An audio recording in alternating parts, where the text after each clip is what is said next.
This isn't life. It's stagnation. Doctor, these people are healthy and they are happy. Whatever you choose to call it, this system works, despite your emotional reaction to it. It might work for you, Mr. Spock, but it doesn't work for me. Humanoids living so they can service a hunk of tin. Bridge to all decks. Time for Enterprise Incidents with Scott and Steve. I'm Scott Mantz. And I'm Steve Morris, and I feel like we're back on the variations of a theme sort of Star Trek episode. And what's really interesting is that I found another connection to another Star Trek episode that I didn't even think of. So we have a variation on multiple themes this time. Well, I would imagine that this is an episode that is going to stir a very provocative conversation, which I'm very much looking forward to. And, so this is the Apple. This is now season 2. And like growing up, I always enjoyed the Apple. Not one of my favorites, but one I was always entertained by.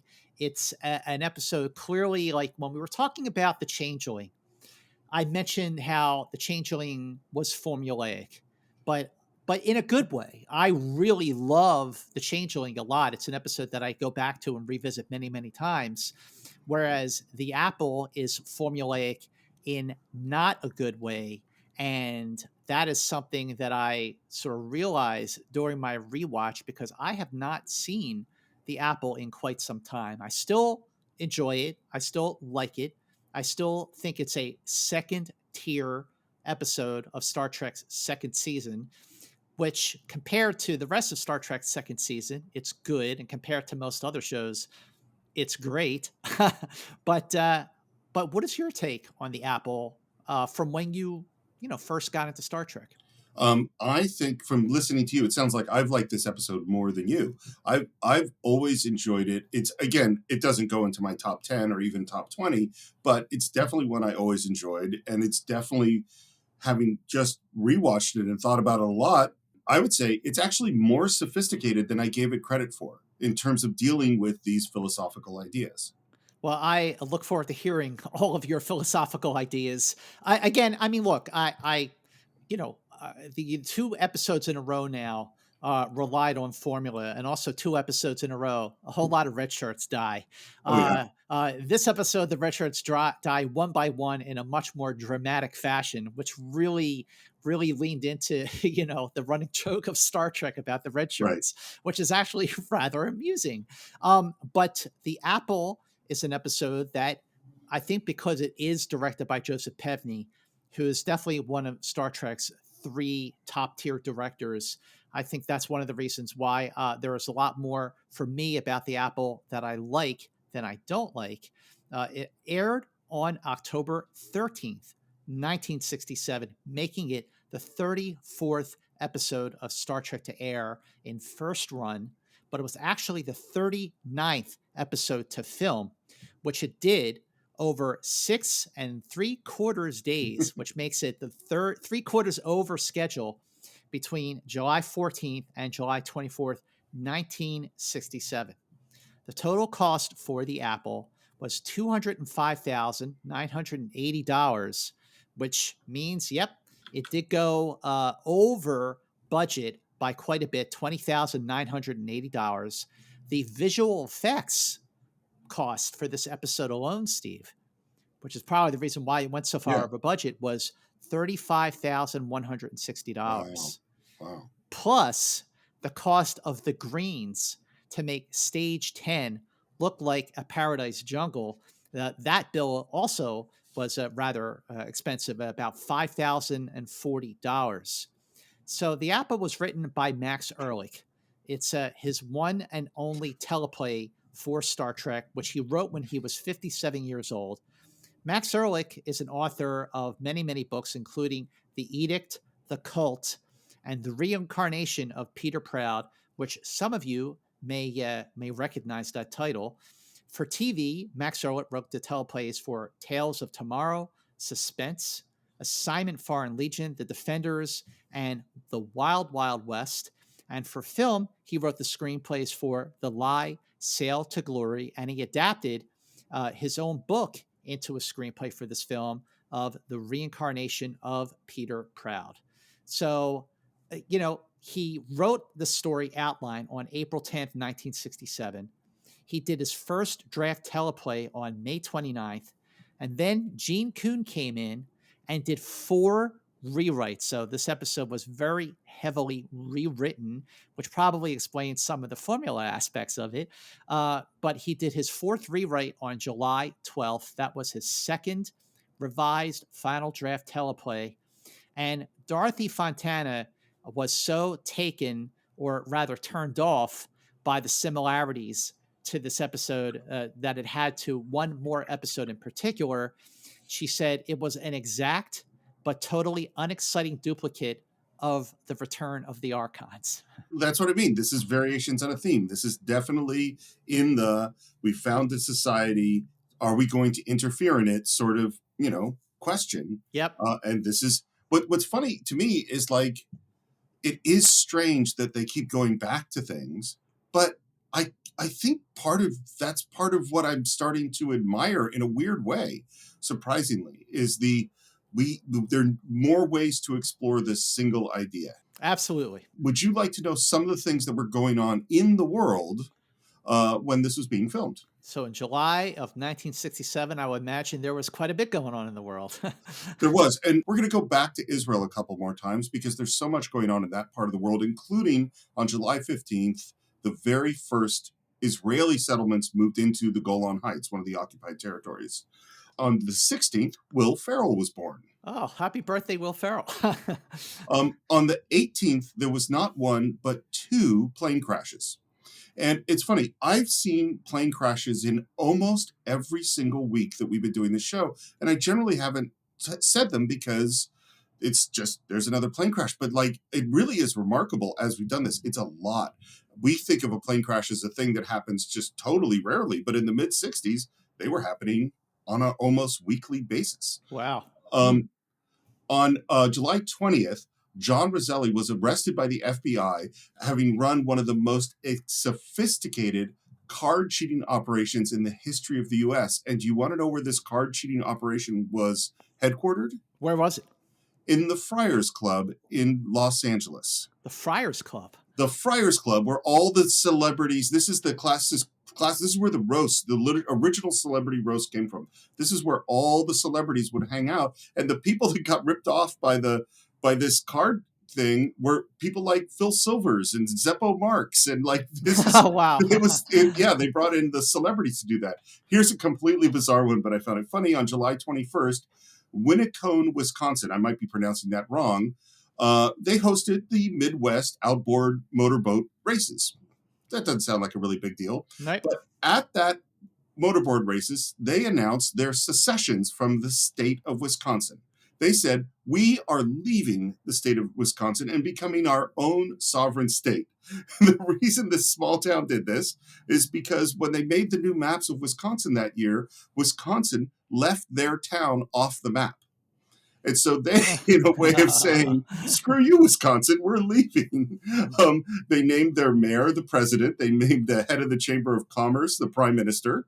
And for about a week and a half, they had left Wisconsin and then they came back. Wow, cool. The same day, Explorer 35 was launched. Its job was to orbit the moon and study solar radiation. And it sent back data until 1973. And that satellite is still orbiting the moon today.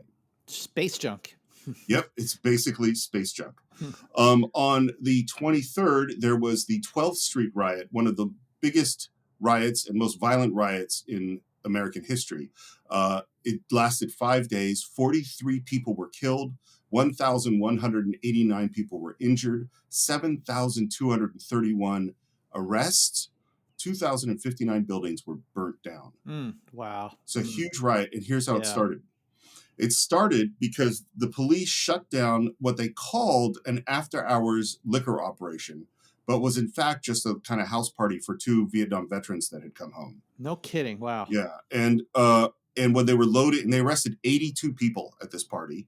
And when they were loading the last one into the car, someone threw a bottle, smashed the rear window of a cop car, and then the riot began. And it's like this is just something, again, just like I saw plane crashes throughout the mid 60s. Yep. Almost every week I've said there were these riots throughout the United States. And we feel like today we're in this unbelievably unstable, violent moment in history.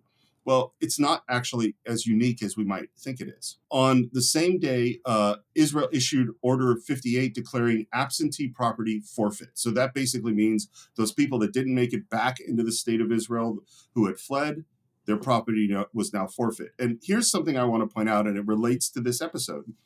We've been telling this story about the 6 Days War in Israel, and I've been trying to learn every week and put together, facts. And I have almost every week gotten corrected in one way or another with another piece of fact from the Arab side, from the Palestinian side, from the Israeli side. And it just proved, and first of all, I'm really, really grateful for people tweeting at me and filling in some of these details. And it also just shows just how darn complicated these kinds of stories really, really are. Absolutely, they were. Sure. Also on the 23rd, Philip Seymour Hoffman was born. And that is what was going on when they were filming The Apple. Philip Seymour Hoffman, one of the best actors ever. I miss seeing new movies with Philip Seymour Hoffman. Amazing actor. Unbelievable actor. Would you like to get into The Apple? Let's go into orbit around Gamma Trianguli VI. I'm glad you'll remember that name. This is one of the harder planet names, I think. Gamma Trianguli VI. And we beam down, and now, again, we see this trick that Jerry Finnerman has used throughout the show on different planets, is now that big psych in the background is orange. So we have sort of an orange sky, and this is a huge landing party. 9 people. Not all of them are going to make it back, as we will see one by one throughout this episode. Including Kirk, Spock, McCoy, Chekhov, and a new yeoman Landon. Yeoman Martha Landon, played by Celeste Yarnell. On TV, she was on shows like My Three Sons, Hogan's Heroes, Mannix, and Melrose Place.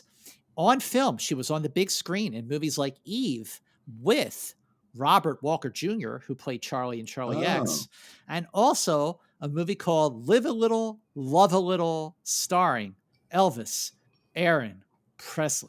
Wow. So we talked about ever since the middle of season 1, Steve, how whenever there's a new yeoman who shows up, we always go, oh yeah, that must have been the part that would have gone to yeoman Janice Rand, played by Grace Lee Whitney, before she left the show in the middle of the first season. Well, not only does yeoman Martha Landon sort of take the place of Rand in this episode, but she is also wearing the actual costume. Oh, really? Yes, worn by Grace Lee Whitney. It was taken in for Celeste Yarnell.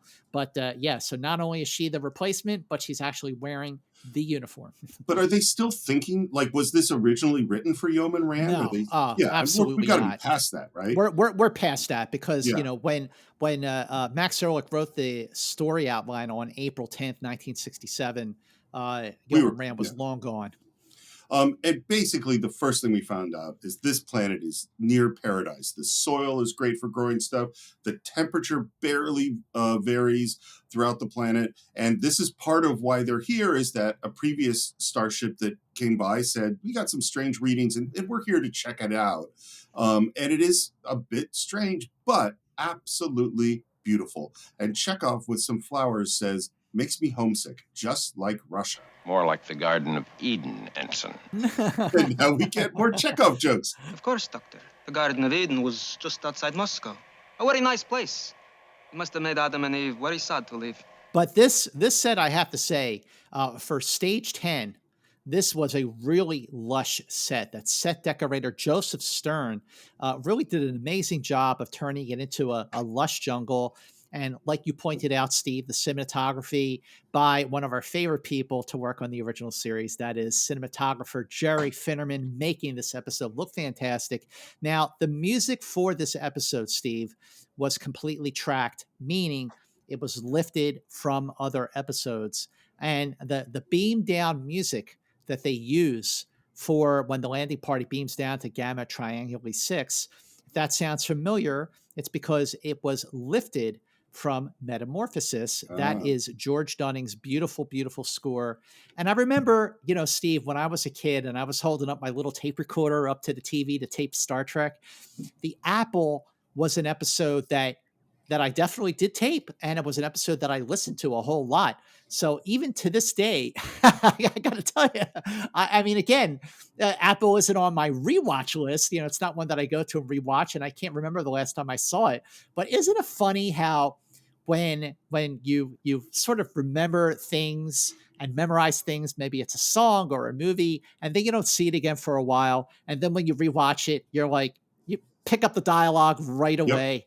That was definitely the case. Definitely what happened to me while I was watching the Apple. It's funny. This episode isn't one so much that I know like every line, but there are definitely have been some where I bet you and I could probably do much of the whole show if we really wanted to on some of them. I bet we could do Balance of Terror. You could be the Romulan commander, and I'll be Captain Kirk. Could do a lot of that. And now we have something that is very similar to something we saw on this side of paradise, which is one of our red guys is looking over and sees a plant that turns towards him and shoots a whole bunch of spores. But unlike this side of paradise, he does not get the happy juice. He gets the deadly juice. He gets the deadly juice. Yep. And McCoy says, dead. And I would like to officially end joking about McCoy's bad first aid. Yes, he doesn't have, and I want to say something about it too, which is that I don't think it's wrong because this is not ER. You know, the point of this show is not, and the thing is, there's a William Goldman is one of the great screenwriters of all time. And one of the things he wrote in one of his books about screenwriting, which is called Adventures in the Screen Trade, is basically lists all of the dumb cliches that always happen in movies. Like you're rushing to get to your office and you immediately find a parking place right in front of the building. You turn on the news and immediately there's a story that relates exactly to something that's going on in your life. And the reason, and he says, and they're all cliches and they're all dumb. And the reason they exist is because the movie is not about Tom Cruise looking for a parking place. The movie is about Tom Cruise going to do what he has to do. This show is an adventure in space. If we did 10 minutes of first aid in every time someone went down, we wouldn't love this show. So I'm ending it. It's done. We've accepted it. He's not going to first aid. Not going to make those jokes anymore. Okay. Well, we loved it. It was fun while it lasted. And it was definitely a cause for some very, very amusing moments, especially when we did Wolf in the Fold. So I mentioned at the top of this podcast that this is an episode that really solidified the running joke of red shirts dying in very dramatic ways. Now, the same number of red shirts die in the Apple as they did in the previous episode, The Changeling. But the Changeling, Nomad knocked them off 2 at a time. Right. Whereas in this episode, they get knocked off 1 by 1 in very dramatic fashion. Each red shirt dies in a completely different and very painful way. So we're going to say bye-bye to red shirt number 1, which is Mr. Heindorf, played by Mal Friedman. And yes, he goes down. His last words are Captain. And clearly the situation has turned from a Garden of Eden into definitely a nightmare already. They just got to this planet Gamma Trianguli VI, and they've already lost one of their crew members. And I forgot to mention that Chekhov is back, and after a 3-episode break in which he did not appear, and during those 3 episodes off, Walter Koenig had time to let his hair grow out, which is why, my friend Steve Morris, we are seeing Chekhov without that horrible wig for the first time. And just like the running joke about McCoy, we were going to leave the wig in the past for good. You know, it just occurred to me. What's that? I just had an amazing idea for a new museum in Hollywood. What's that? It is the Museum of Toupees. That you just have, here is Sean Connery's hair from Hunt for Red October. Here is his hair from Highlander. Here is a series of hairs for William Shatner throughout his career. I think this would be, and you put it on like a mannequin with the costume that they had from that outfit. I think this is a fantastic museum and someone should fund it. Absolutely. But we are at the end of the teaser. It is now Act 1, and we call up to Scotty, and they are starting to have some problems on the Enterprise. What is it? We're losing potency in our antimatter pods. I don't think it's serious, but we're looking into it. And I'm like, I think this should have been taken seriously much earlier. Like, it seems like a big deal. Now, for clarification of what that means, losing potency in the antimatter pods means no warp engines. Right. So, yeah, I would say that that's a pretty big deal if they just got to this planet and they're in Yeah. orbit and they're already losing power in the warp engines, which is clearly going to be a big issue as things develop throughout this episode. If you don't have warp engines, you don't have a lot of power, especially the power that they're going to need later on. But you say there's nothing to worry about. Well, sir, I didn't exactly say that. Yeah. So Scotty's going to look into the antimatter pods, and we're going to continue on our mission exploring this planet. If we're a little more careful, we shouldn't run into any more trouble. One thing, by the way, and it's not a criticism, but if I knew there were flowers that could turn at you and kill you instantly, I would be really scared and looking everywhere. They never look again for a moment. They're just wandering around like nothing's going on. It seems like a scarier planet to me than they're. Yeah, absolutely. They should be like, I would not let my guard down for a moment. And so one of the things that I always liked about the episodes of the original series, and they didn't really do this on any of the other Star Trek shows. Maybe they did a little recently on Discovery, but the planet vibrations, the sound sound effect that was done by the composers actually to give the planet an alien sound. There are a few sounds that were in many episodes in the first and second season, and then there were new sounds that were created in the second season that were used later on in the third season. But this is the only time that we hear this particular sort of planet vibration, atmospheric sound that we hear on Gamma Trianguli VI. And it gives it the feeling of a jungle, of lushness, and definitely of an alien landscape. And what I also have to say, that one of the things I like about the Apple is they're doing something that they didn't do in most of the episodes of the original series, but it was actually part of their mission. They are exploring a strange new world. 100%. Turn up anything on your tricorder. Indeed. Subsurface vibrations for miles in all directions. It's strange. Quite strong, fairly regular, artificially produced. Artificially produced, and yet the antimatter pods on the Enterprise are losing potency. The warp engines are losing power. There's some pretty big red flags here already, Steve.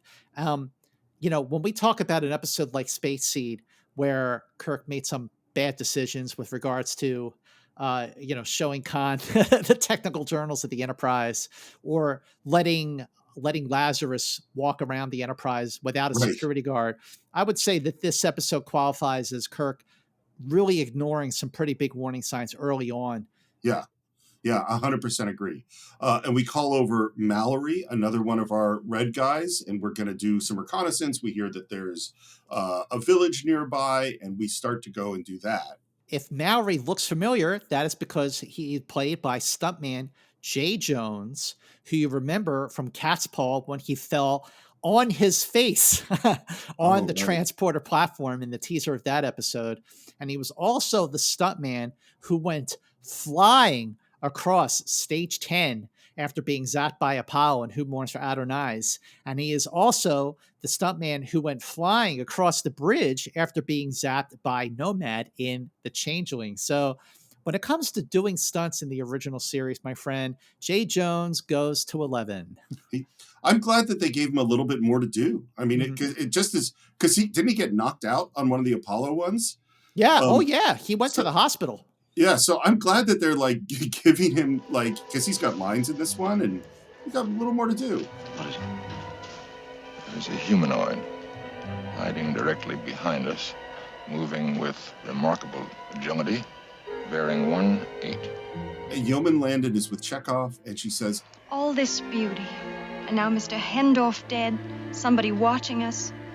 It's frightening. And up comes Chekhov being very romantic. If you insist on worrying, worry about me. I've been wanting to get you in a place like this for a long time. What I like about the addition of Chekhov to Star Trek is that they really created a completely different character, a completely different presence, identity than they had with Sue throughout the first season. And this is not the first time that we're going to see Chekhov get a romantic interest. We'll see it in Spectre of the Gun. We'll see it in The Way to Eden.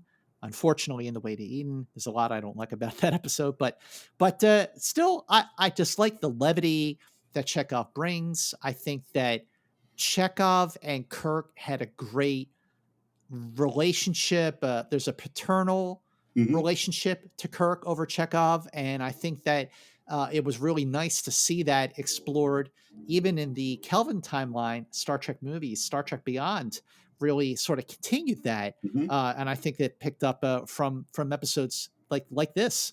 Although I do go like, a dude died like 5 minutes ago, and now Yeah. you're going like making moves on this girl. This seems a little insensitive, but okay. Um, and Spock, as they're walking, sees this strange rock, which looks to me like a piece of styrofoam. That's exactly what it is, Steve. Extremely low specific gravity.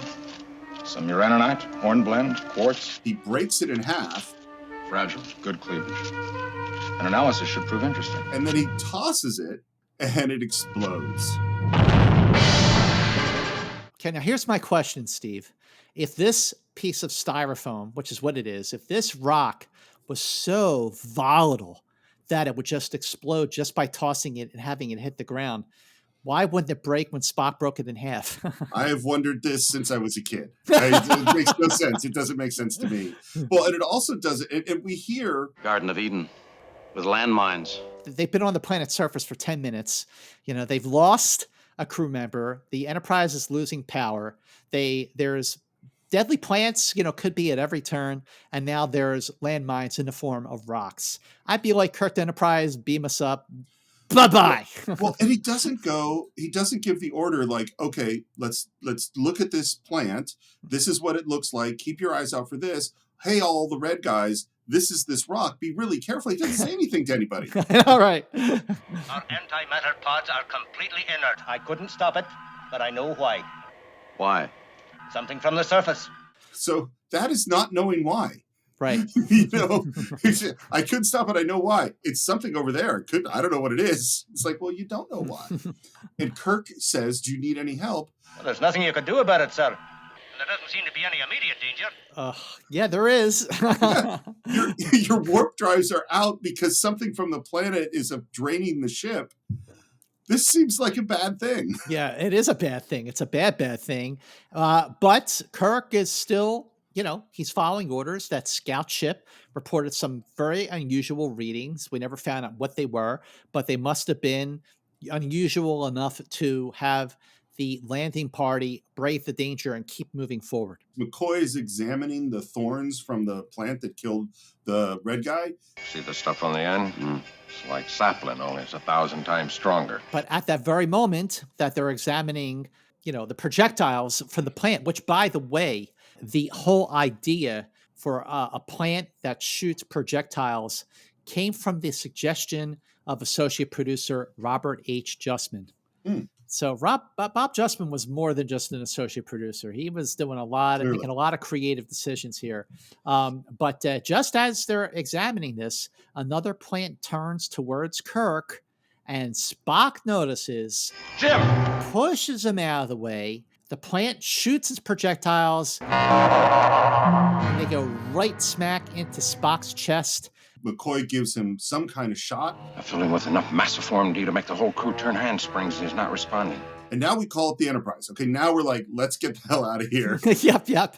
Let's go. They stand by, they energize. There's a long, wavering, energizing, and it doesn't work. They're still stuck on the planet. And I remember always liking that visual effect and the sound effect of them trying to beam up, but it's just not working. They are being blocked, and they are stuck on the planet's surface. And when the effect is over, Kirk looks around. Clearly, they are not in the transporter room. We can't make transporter contact, sir. The entire system's inhibited. The way it is now, we couldn't beam up a fly. And that is the end of Act 1. So one of the questions I have is, and I just don't think it's really very consistent, is how intelligent is Vaal? So, spoiler alert, there's this machine / god / giant lizard head that we're going to meet in a little while. And that's who's behind all of these things that are happening. Well, did Vaal point the plant at the red guy? Or do the plants just do that on their own.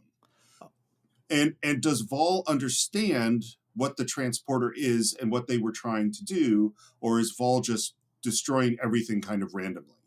Okay, I'm going to say these are really great questions, Steve. Of course, you always ask the best questions, which turn these conversations into top tier conversations on second tier episodes, especially.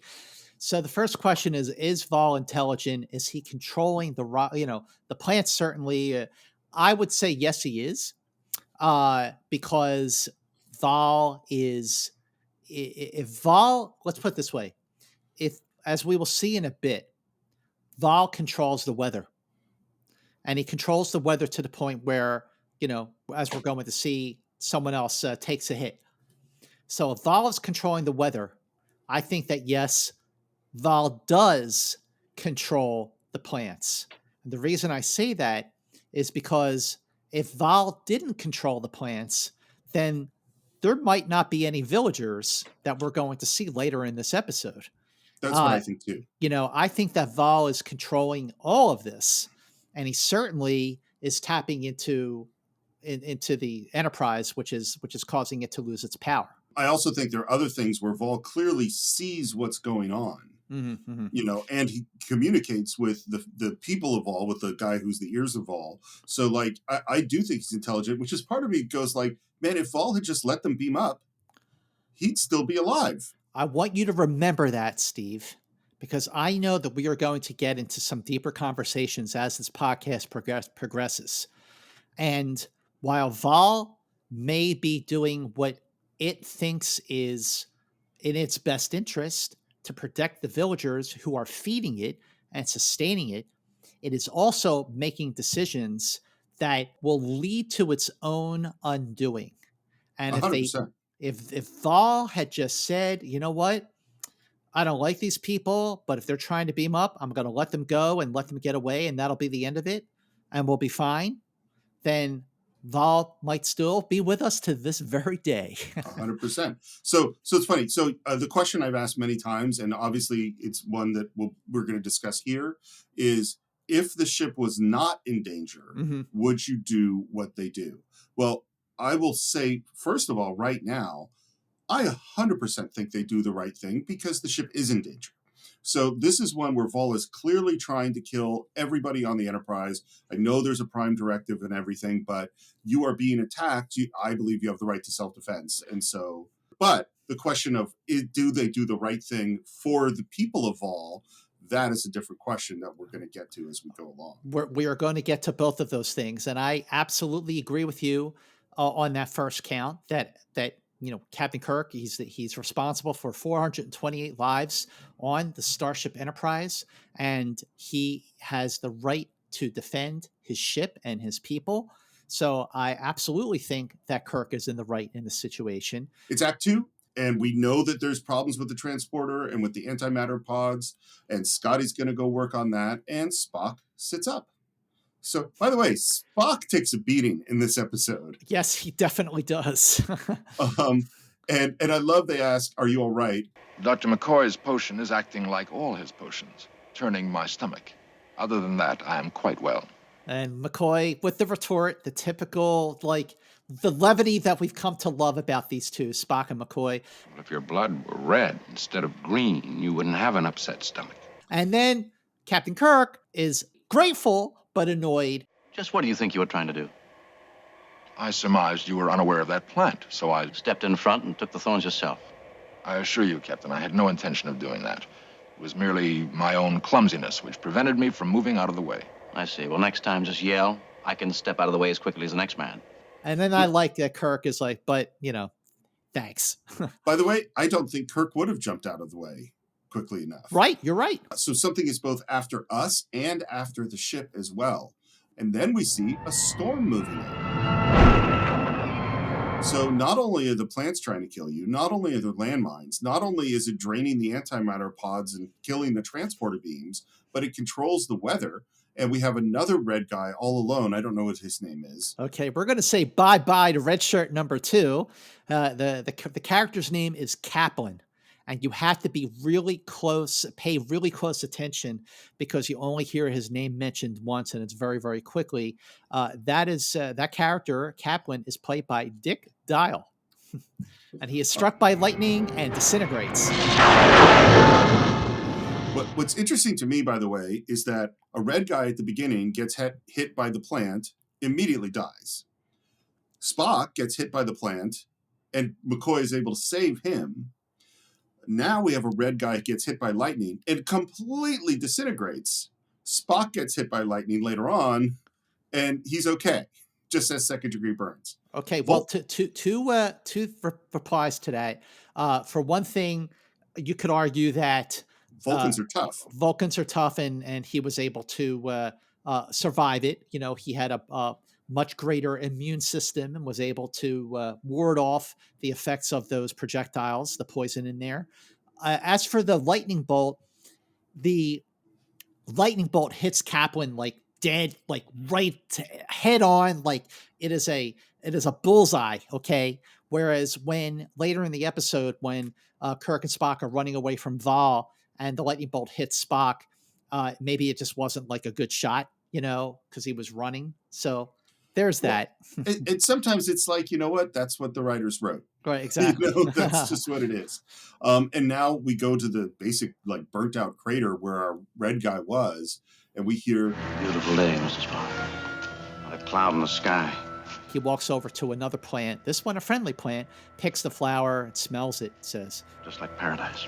which, by the way, I would be very cautious around any plants at this point. Yeah, exactly. Like, I mean, you know that's the only one kind of kills people. Mallory, who was ordered to do some reconnaissance, calls Captain Kirk, and he is near a village.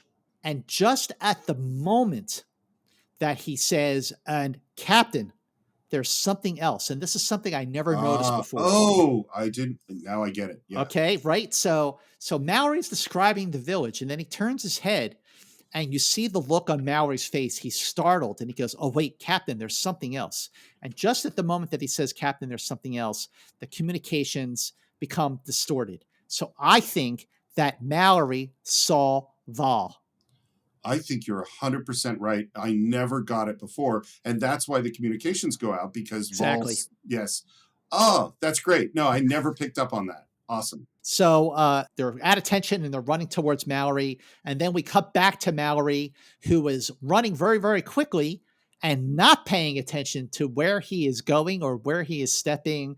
And he steps right on one of those rocks and is blown to smithereens. And Steve, what's your observation of that moment when Mallory steps on the rock?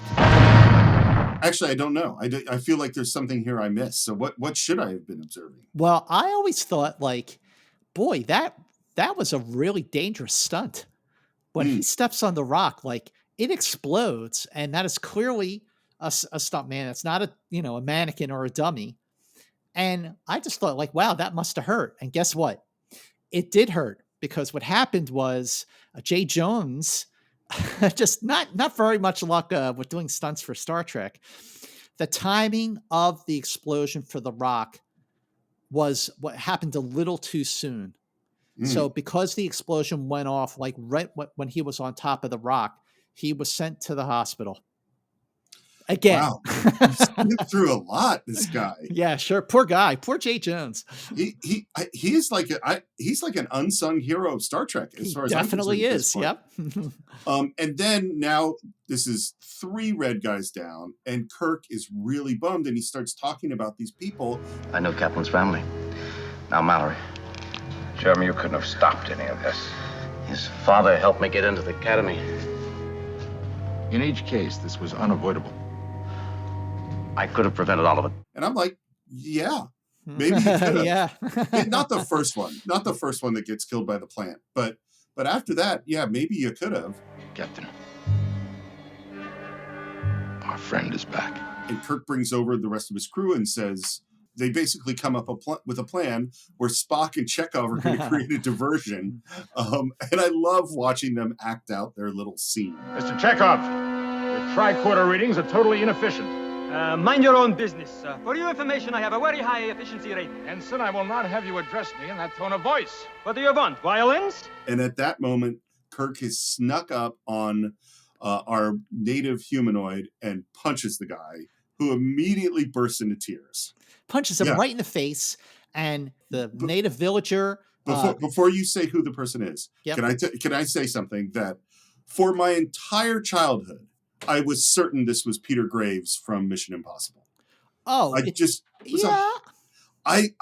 loved Mission Impossible. I watched it all the time, and just and it's funny looking at it now because like he really doesn't look like Peter Graves at all. I think it was just the white hair or something. The white hair, yeah, the white hair must have done it. Sure, but please tell me who this actually is. This actor is Keith Andes, plays Akuta, and he was on TV back in the day. And This Man Dawson, Perry Mason, The Lucy Show, and Cannon. And on the big screen, you could have seen him in films like Tora, Tora, Tora, and Justice for All. This whole trial is out of order. But Kirk punches Akuta in the face and then says, "I won't hurt you." Like, you just did. You just did. That hurt. Well, and Akuta's reaction to the thing of like... Struck me with your hand. And I think this points out a really key thing. Is there ever been any violence in this culture? I'm going to say no, there hasn't been, because I think so too. This is the first use of force in any way that anyone on Gamma Trianguli VI has ever experienced. And Akuta got it firsthand, literally from the fist of Captain James T. Kirk. You've been following us, watching us. Why? And I think his performance is great as Akuta. And I love that basically everything he says is just the truth. Yep. I'm just speaking the truth. He says, I am the eyes of Vaal. He must see. There is an innocence to the people of this planet, an innocence that already has been shattered. Who is Vaal? Vaal is Vaal. He is everything. Vaal is God. Yeah, them. I think so. Yeah. The reason I paused is I went back to a conversation we had about another episode about how we define what God is, and that episode is the one that I found all sorts of links to, which is who mourns for Adonai. Certainly, yep. We would like to speak to this Vaal. Akuta alone speaks to Vaal. I am the eyes and the voice of Vaal. It is Vaal's wish. And one thing that Spock notices is coming out from behind Akuta's ears are these little antennae. That antenna came at the suggestion of Gene Kuhn. It was his idea to put antenna on Akuta. What I love about this is that they're clearly mechanical. You know what I mean? Is that sometime in the distant past, these were put onto Akuta. And one of the questions, and I don't have any way of really thinking about how we would go about answering it, is somebody set this up. Someone built Vaal. And someone put these people there, and who they were and how all that happened, I don't think there's a way for us to know.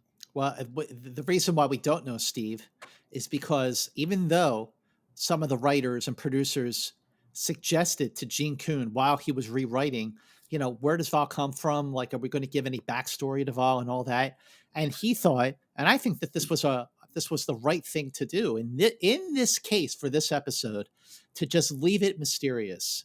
It's okay if we don't know the origin of Vaal. Like we don't have to know the origin of everything. And I think in this case, it did work to the episode's favor that Vaal's origins were never explained. I agree. And the only thing we hear him say is, they were given to me in the dim time so that people could understand his commands and obey. I think this was like 10, 20,000 years ago, because that's how long Akuta's been alive.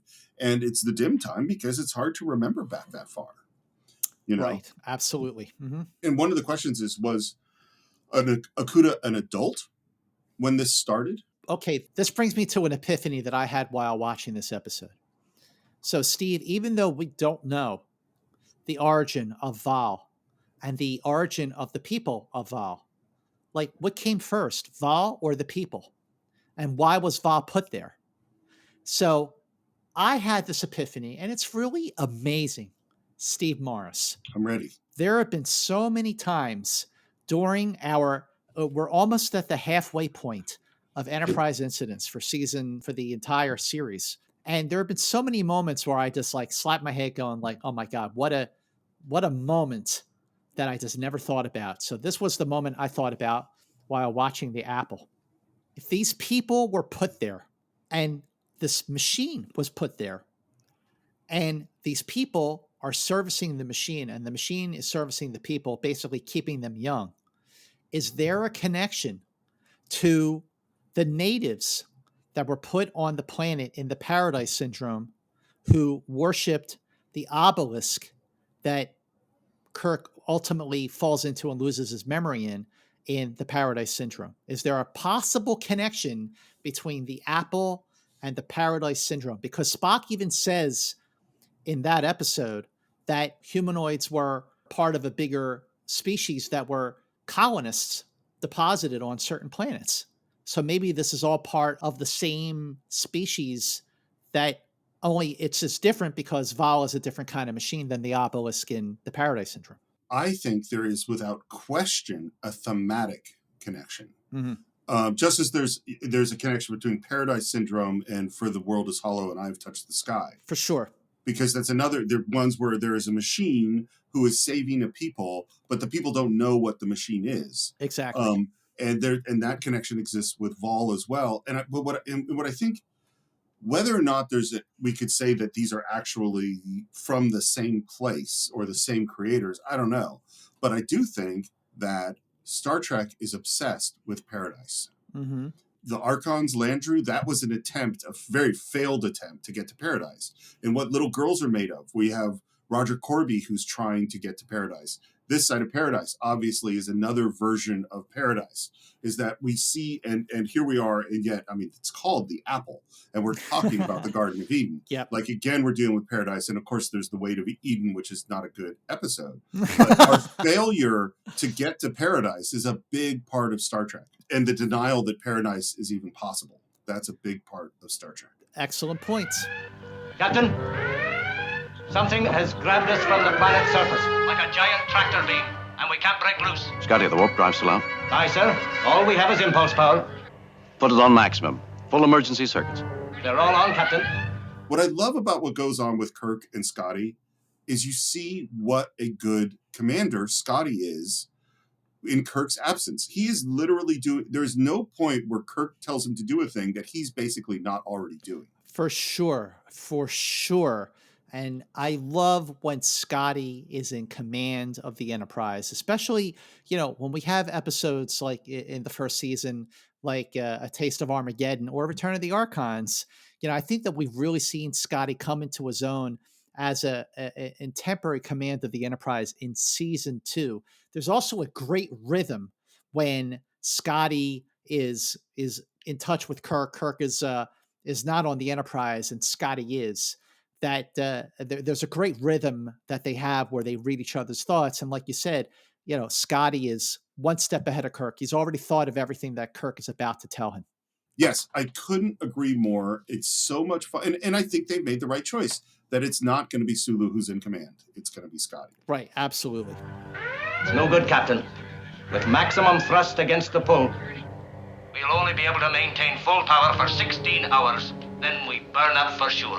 I love Kirk's next line. Scotty, you're my chief engineer. You know everything about that ship that there is to know, more than the men who designed it. If you can't get those warp engines working, you're fired. You're fired. What do you think of that line, Steve? I think it is a way of Kirk saying, I'm worried about you and I trust you. And you know what I mean? Because he's not firing him, because basically if Scotty can't figure out how to do this, nobody can. Yeah, I always that was always something that stuck out at me, even when I was watching this episode in my earlier, years, that you're fired. Like I'm in temporary command of the Enterprise. I'm your chief engineer. And like, he never fired him in any other episode. He never threatened to fire him in any other episode. But in this one, he does. But I think it's more symbolic. You are the one to save this ship. You're the miracle worker.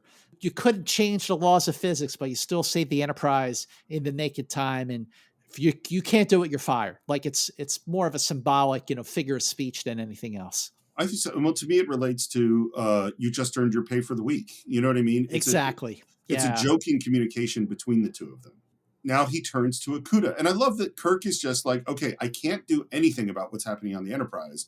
I can only deal with what's happening here. And he asks about Vaal. All the world knows about Vaal. He causes the rains to fall and the sun to shine. All good comes from Vaal. Which I think is actually true.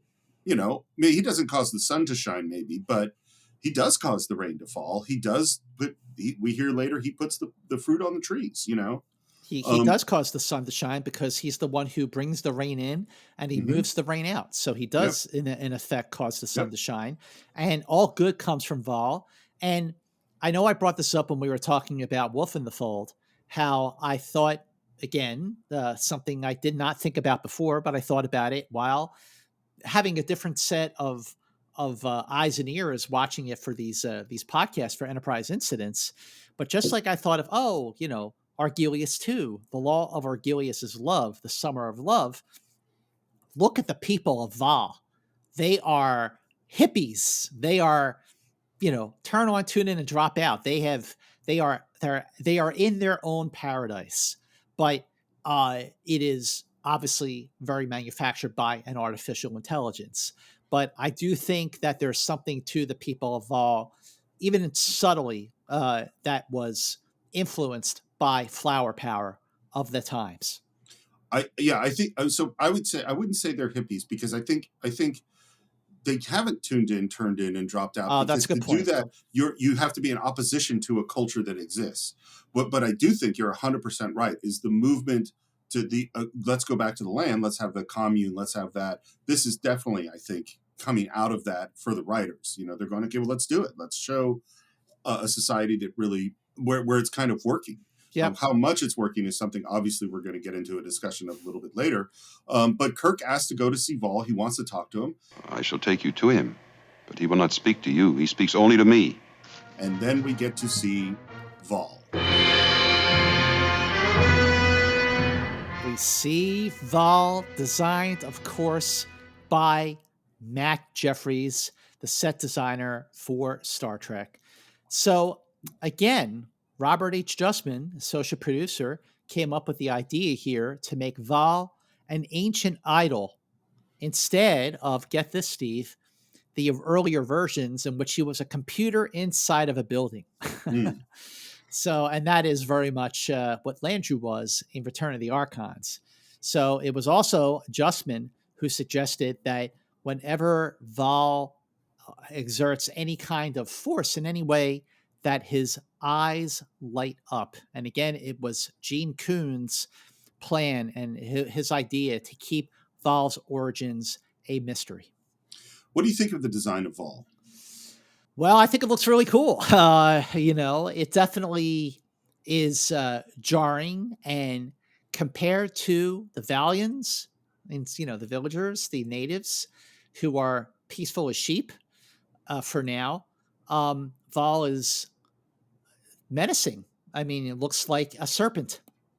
Yeah, definitely looks like a serpent, which I think that's a great choice because this is the apple, right? I mean, who brings the apple to Eve or helps her eat the apple is the serpent. Okay, but the thing is that in the apple, the biblical sense of the apple, it is the serpent who brings the apple to Eve and takes them out of paradise. Yep. But so up to this point, for however many tens of thousands of years the Valyans were there, this serpent is keeping them in the Garden of Eden. Mm-hmm. And now that they have these outsiders, that the presence of these outsiders has started to move the Valyans towards, exiting the Garden of Eden, but is also the actions of Vaal itself that leads the Valyans out of the Garden of Eden. So after all these tens of thousands of years, Vaal plays its own part in truly being the serpent that it resembles. What's interesting to me, that's very interesting because all Vaal had to do was let him go. Yep. And you wouldn't have this problem. Exactly. But what's interesting to me is that the basic general interpretation of the story of Genesis is that eating the apple and getting thrown out of the Garden of Eden was bad. That it was good to be in the Garden of Eden. And all of Star Trek philosophy is the Garden of Eden in fact is bad. So that the serpent, which causes the bad thing to happen in the biblical story, in this case, the serpent is keeping them in the Garden of Eden, which is bad. In both cases, the serpent is evil. Mm-hmm, It's just doing the exact opposite thing. Exactly. Yeah. By the way, I don't love the design of Vaal, but I kind of go like the money that it would take to do a design that I would have liked, they couldn't do. What design would you have liked? Something that is more, probably more metallic, so that it was more of a, rather than, because this looks like paper mache that's painted green to me, which is probably what it is. That's what it is. And so something more like, if it was kind of mixed and something more that came out of the mountain, I don't know. This is not that impressive to me. This looks like a kid's version of a set, See, I think that even by today's standards, more than 2 decades into the 21st century, I still think the design of Vaal is terrific. It is so unique.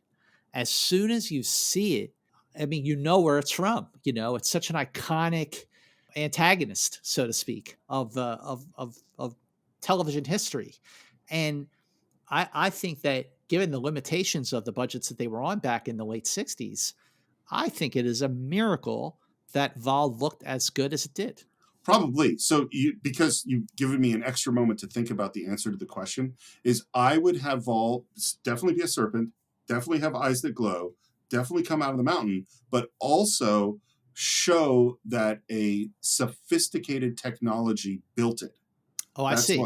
So that to the feeders of Vaal, it's Vaal, but to Kirk and Spock looking at it, they go, "Oh, that's dealing not from here, right?" Yeah, this is a technological. But I definitely 100% agree that having this not be a computer in a room is a great choice. See, that brings me back to the Paradise Syndrome, Steve, because the obelisk, when you look at the Native Americans that they're, from the northeastern part of the U.S., Pocono area, and then you have this obelisk that clearly was not built by them, it was built by an outside force. So I see your point, and actually it's sort of like, tying it all together, it would have been really interesting if in fact the Vaalians did come from the same space travelers that the natives in the Paradise Syndrome came from. Right. But seeing Vaal, that brings us to the end of Act 2. In Act 3, we begin with Spock going, fascinating. And he's walking towards Vaal and talking about the workmanship and how much power it's generated, and that this is not actually where the power is coming from. It's coming from deep underground. And as he's walking forward, something hits him and Spock goes flying back. This is our second time that Spock has taken a beating in this episode. And I literally, Steve, I have it in my notes. It says, force field - Spock really takes a beating in this episode. But he is all right. Akuta, how do you talk to Vaal? And basically, he doesn't talk to Vaal. Vaal talks to him. Exactly. Mm-hmm. Vaal sleeps now. When he is hungry, you may be able to speak with him, if he desires it. But despite having been punched in the face, Akuta is very hospitable. We will give you food and drink. If you are tired, you may rest. And this music, is this Friday's Child music? This music is definitely Friday's Child, yes. Yeah. And we get to meet the people of Vaal. I gotta say, I always felt like, flaws aside, the Apple has really terrific production design and production values. The design of Vaal, the lush jungle that they set up on stage 10, the cinematography, the wardrobe and costume design, the hair and the makeup. You have a lot of extras in this episode. Like, it actually does feel like a village instead of just like, a couple of people. So I think that the production aspects of the Apple make it a better episode than I think a lot of people really give it credit for. And it's interesting to me that the very first thing Kirk asks is, where are the others? Because he notices there are no children. Children? You use unknown words to me. Little ones like yourselves, they grow. Ah, replacements. None are necessary. They are forbidden by Vaal. But when a man and woman fall in love. Love. And again, they don't know what that word means. And so Chekhov demonstrates what love is by putting his arm walking around. up to her. Yeah. Ah, yes, the holding, the touching. Vaal has forbidden this. I love McCoy's reaction. It's typical McCoy fashion. He says, Well, there goes paradise. And I think even at this moment, we have to assume that not only is there no violence in this society, but these people are essentially immortal. I agree with you. Yes. They're not aging. No replacements are necessary. No replacements are necessary. We have no idea how long they've been there. Mm-hmm. Really, I mean, no idea. I mean, I think, McCoy later says, there's been no growth for, 10,000 years or whatever he says, but it could go for a lot longer than that. Who knows? And Akuta, being very hospitable, says, These people are from another place. They have come among us. Welcome them. And everybody does. And they go and wrap their versions of like putting a lei on someone when they show up in Hawaii. They're wrapping flowers around people's wrists. And Kirk says to Spock, It does something for you. Yes, indeed it does, Captain. It makes me uncomfortable. And then one of the Valians asks Spock, what are you called? I am Spock. Fail to see what they find so amusing. I felt bad for Spock. Like, it's humiliating. Like, why is that funny to you? Are the people of Vaal happy? Yes, I think they are. I absolutely think they are happy. They are welcoming the strangers to their village. They don't seem threatened by them at all. Even Akuta, after getting punched in the face by Captain James T. Kirk of the Starship Enterprise, has forgiven that. I do think they are happy, and that I feel bad for what's going to happen to them. It's funny that you say that he's forgiven Kirk for punching in the face. First of all, we can assume that Kirk hits hard. You know what I mean? Yeah, I would say that he does. But I don't think he forgives him because I don't think he ever has a moment of anger. Do you know what I mean? Like, to forgive, sure, you have to be in a position where you are not forgiving. But I don't think Akuta has. He's just, this is a thing that happened to me. You punched me in the face. It's there, which, because there is so little bad stuff that happens in this society. This house is your house. You are welcome in the place of Vaal. Calls up to Scotty. It's no change. The orbit is still decaying. There's no success with the warp drive. This next line, I never paid attention to it before, and I actually find it really interesting. He says, Tie every ounce of power the ship has into the impulse engines. Discard the warp drive in the cells if you have to, and crack out of there with the main section, but get that ship out of there. Okay, Steve, I have some background on this line of dialogue for you. I'm so glad you do. Okay. Oh, it's great. So it was established here. Okay, this is the first time that we are hearing anywhere in Star Trek that the primary hull of the Enterprise can be separated from the rest of the ship. That is something that was written in the writer's guide for Star Trek, which they call the Bible. Right. Appropriate for this episode, especially. That's true. But it is something that they just couldn't do because it would have been too expensive to film.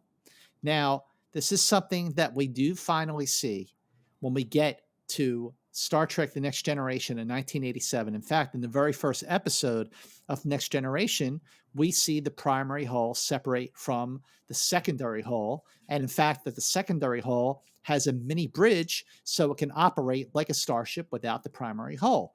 So even though that was established just in a sort of almost throwaway line of dialogue, and even though it was written in the writer's guide that this could be done with the Enterprise, it was not something that we saw in the original series. I think that is so amazing that idea goes back that far, because I always just assumed it was a new idea in The Next Generation. And by the way, I think the splitting of the Enterprise and the battle bridge in Next Generation was one of the things that was horribly underused. I think that absolutely is a super cool idea. and they barely ever did it. And the final time that they did do it was when in Star Trek Generations, the 7th Star Trek movie, when the primary hull of Enterprise D separated from the secondary hull and crashed on the planet. Right, Of course, right. everybody disappeared into the Nexus until Admiral, James T. Kirk Right. saved the day, and with Captain Picard. But that's a whole other story.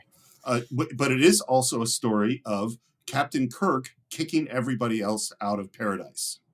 That is true. Right. Well, if you look at the Nexus as paradise, it is a place where you are perfectly happy. That is what they say the Nexus is. Right, right. Well, we'll have that conversation when we do our deep dive on the Cinephiles.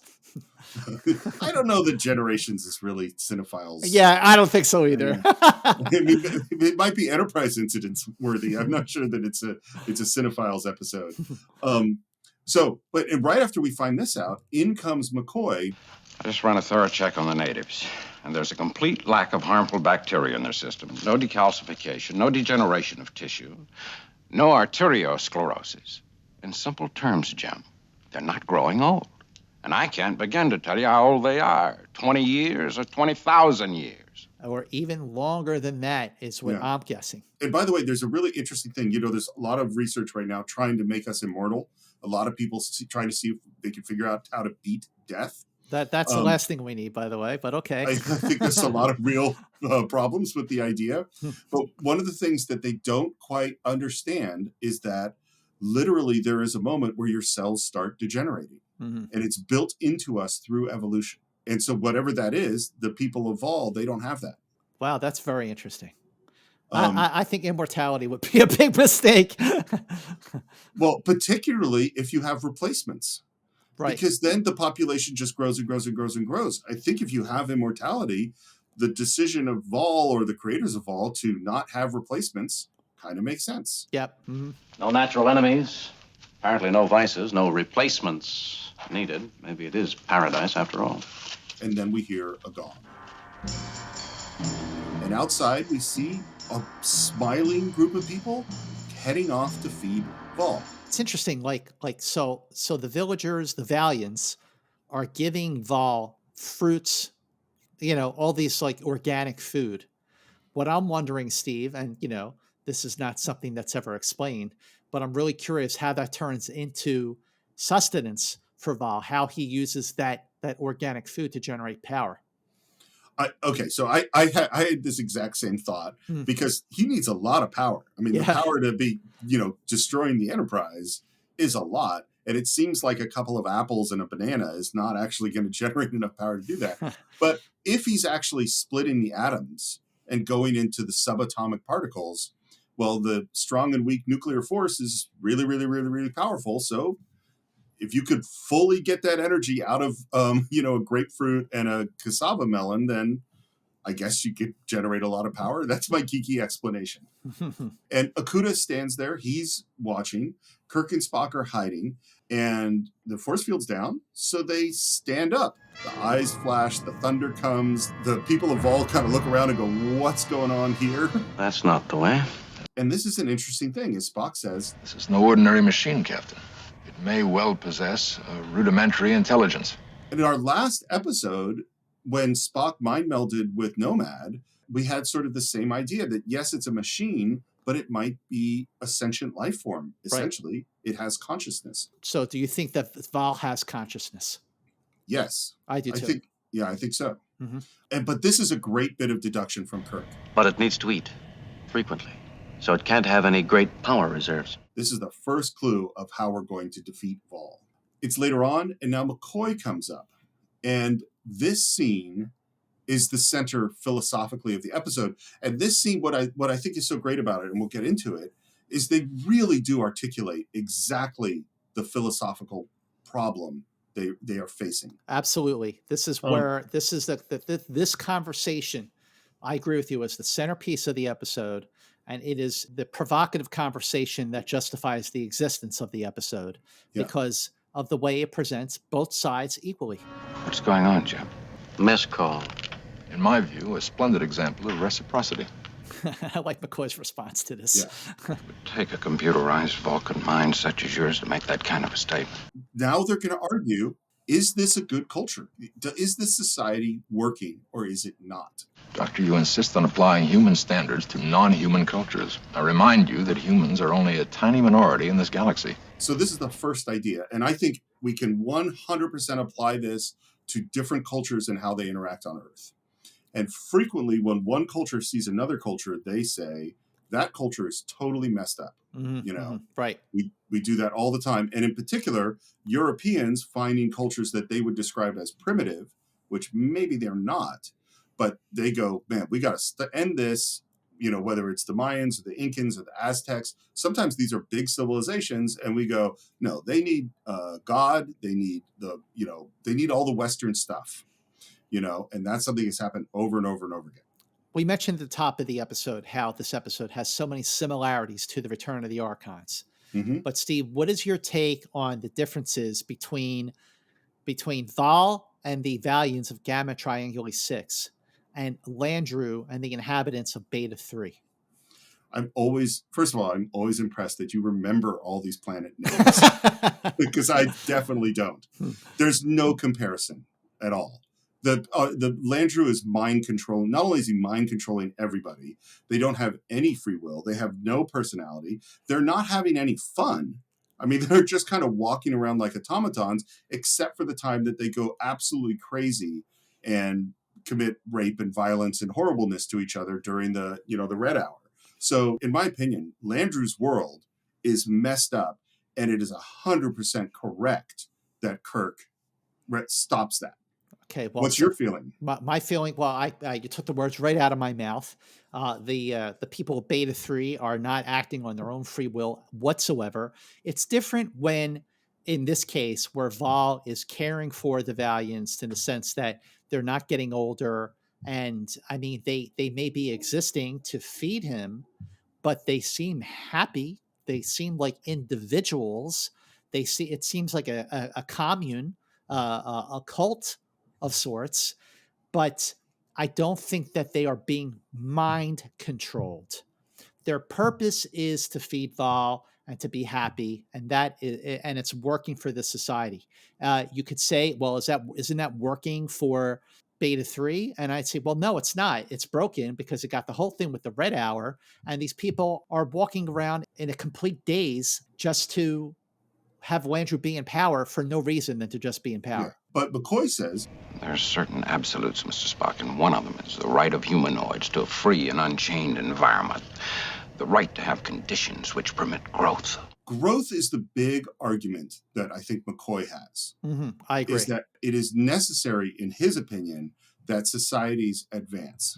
Another is their right to choose a system which seems to work for them. I've been thinking a lot about this idea of growth and progress. And I believe in growth and progress too. But actually, if you look at human history, most of human history has glacial growth or progress so slow that no individual human would even see it. If you think about most of the last 100,000 years, if we were in hunter-gatherer societies until, let's say, 10,000 years ago, you did exactly what your dad did. They did exactly what their dad did. They were just existing. And even the idea that we have today is every year there's progress. Right. Is that we expect that whatever the technology we have today, 6 months from now, it's going to be different. That's totally bizarre in terms of human history. Even in the Middle Ages, if you were a blacksmith, well, your dad was probably a blacksmith, and your world didn't change that much for hundreds of years. Mm-hmm. So while I do believe in growth, I think that it's a thing. It's very much what McCoy is saying is a product of the 20th century. That idea that things should be moving forward. That's a very American, recent kind of idea. So during this portion of the conversation between the three, Kirk, Spock, and McCoy, I was really thinking about something I knew that you would want to discuss, as we should discuss, Mm-hmm. and something that we've discussed in the past with regards to Return of the Archons and Taste of Armageddon, the threat to the Enterprise. Yep. So if there was no threat to the Enterprise, do you think that Kirk and company would have been in the right to free the people of Vaal? Absolutely not. I agree. 100%. You agree? Yep. And here's the thing one of the things I was thinking about it too is, so we have people, and yes, one of the things they do is to feed Vaal. We don't really know much of what else they do. Right. We know they dance because we've heard the word "it's not a dance," so they do something for fun, but we don't know really what that means. The idea of people, of what I would call tithing, is something that has existed in religions forever. There's always been a sacrifice you make you give some part of yourself, right up until today, where people, whether it's the basket going around in the church, or whether there's some guy on TV saying, "Send me $50,000." That idea is something that's totally normal in our world in terms of religion. And then the idea that, like, because I think one of the arguments to make, they're slaves to Vaal. And I'm like, look, let's say you got a new gig and you're making $5,000 a week, which is really, really good money. And at the end of the week, you get your check and you look at it. Is it going to say $5,000 on it? No, you're going to have taxes taken out and stuff. Exactly.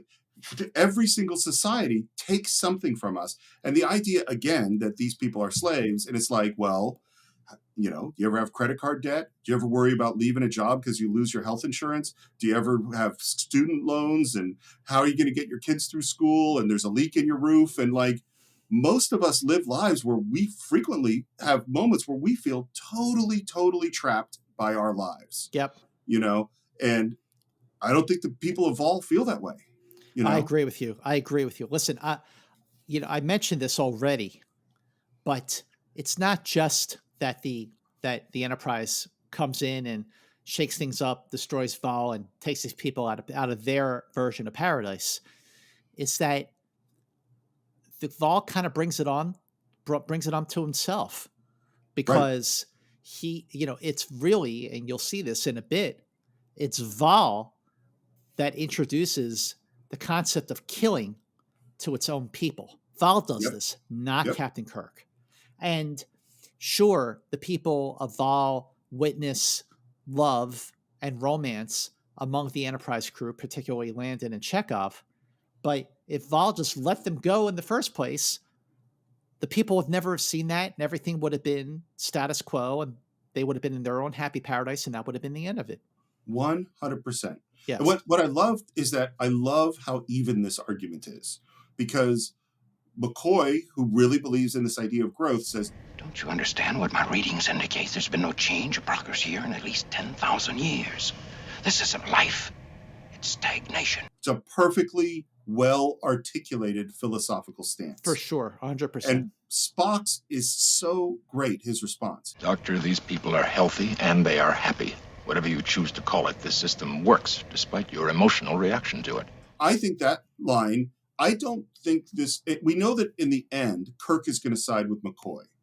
But I don't think this episode is necessarily saying that's right. I think this episode wants us to think what you and I are thinking about this society is, because Spock articulates it really clearly. They are happy. They are healthy. Exactly. Spock is, and the fact that you have these two completely extreme points of view coming from two extreme individuals like Spock and McCoy is just a further definition of their character too.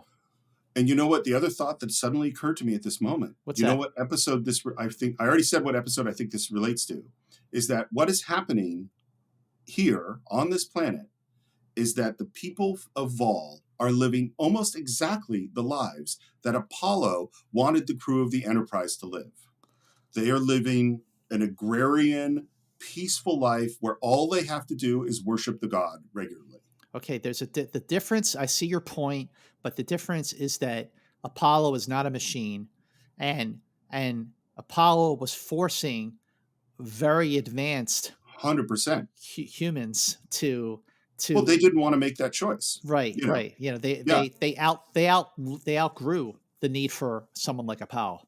But 100%. I think because one thing I definitely agree with is that we have the right to choose our own destiny. Mm-hmm. And Apollo was trying to force them to do something they didn't want to do. But correct. What we are seeing is this is the society that Apollo would have created, something like this. And the other thing is, you say, well, Apollo's not a machine.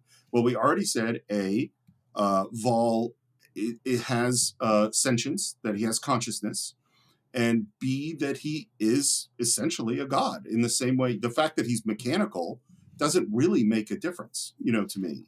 Well, I think that the fact that that Vaal is a machine does make a difference. Oh, it does. I'm saying it. Yes, I agree. It's different, but it doesn't make the society different, I guess is kind of what I'm saying. Yeah, I mean, I hear what you're saying. I mean, if Apollo got what he wanted and he got a version of humanity that was similar to the Valiants, then Apollo will be happy, his people will be happy. Yep.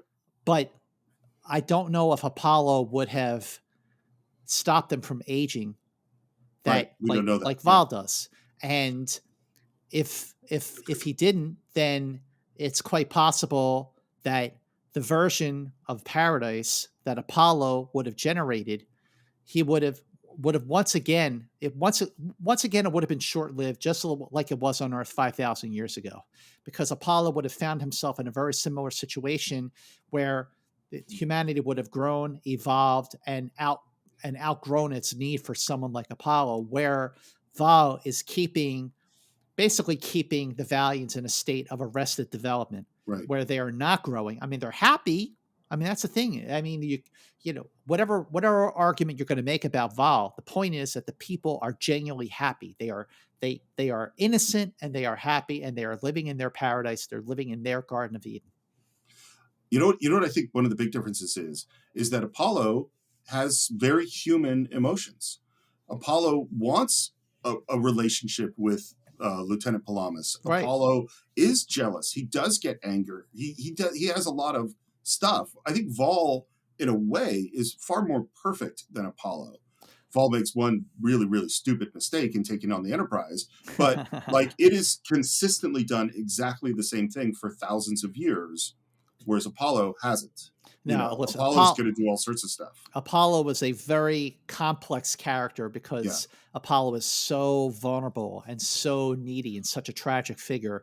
Yeah. Whereas you're right, Vaal is like a near perfect version of Apollo because basically Vaal doesn't have a soul. Right. What we find out, call up to the Enterprise, we found out that yes, there is a power drop, is that it is using up power. And this is going to be the key. It's cutting things a bit fine, Scotty. And I really like his response. He says, aye. But if we don't break out, I'd rather we didn't have to wait too long for the end of it. That's a weird thing to be thinking about. Yeah, it sure is. The next scene I find really weird. Yeah. We're back in the hut, and our yeoman is starting to freak out because she's worried about the Enterprise. Yeah. Mm-hmm. Every time I think of the Enterprise burning up and us... Yeoman, you're wasting energy. Captain, we're trapped. Sit down and have something to eat. You know what this reminded me of? What? Wrath of Khan, First Order of Business Survival. Absolutely it is. Excellent perspective, my friend. And this is Kirk, is that he is able to compartmentalize, even though the most important thing in his life is dying, the Enterprise, and all of its crew. He still is like, I have to deal with what I am capable of dealing with down here. Which is my survival, correct. And then it's very strange that he asks the yeoman this question. He says, yeah. I wonder what would happen, yeoman. Speculate. What would happen if someone on the planet dies? But they can't. You said that Vaal takes care of them. Accidents happen. Which is true, is that accidents do happen.